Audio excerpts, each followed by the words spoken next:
We take 3 board on it. Let's make this is going to be superb.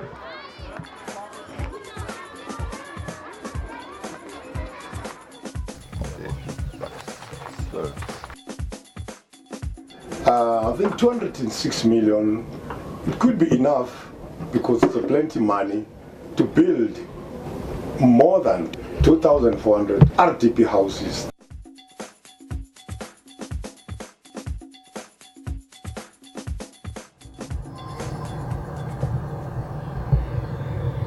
Is it money that gives foreigners more rights than a South African citizen?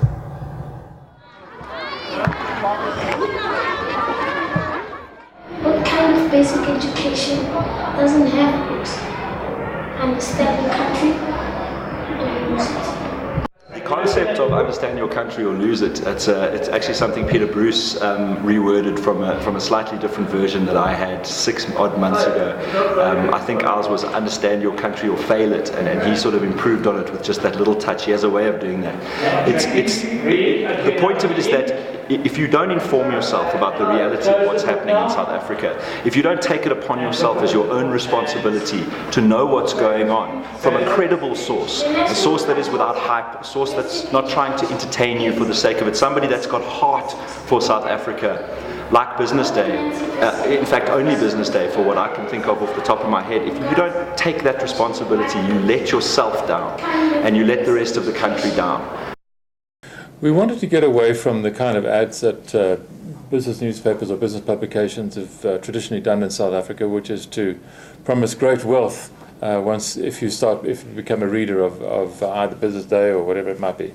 And I wanted to produce a more emotional and honest campaign about the future of our country, and to tell people that we are engaged in the country and that we're part of it and not somehow floating above it all, that we're not dispassionate, that we are part of the South African story. It's a commercial that we're trying to make it as authentic as possible, but at the same time, I guess give it a sense of like an inspirational feel. So we're trying to take what happens in the normal day and make it look really good. We want to be very credible and we want to tell very real stories. All the people in the stories are actually affected by the political, economic climate, and we're actually looking at the consequences with the actual people that it touches. So we have no cast members, all the locations are real. So these are stories that I think we need to tell. I think the country needs this work. I think to tell people this is what's happening right in front of you, and it's not just numbers, it's not just graphs, it's the implications mean things to everybody, young and old, rich and poor. I think it's pro-government, and it's proactive, and I think it's a positive message that's going out there. I think it's a worthwhile cause. Is not really for or against the government. We're speaking about problems in the country. Being a political economic paper, we think that they're stories that need to be told. Education is the key to future. Without education, you won't have a life.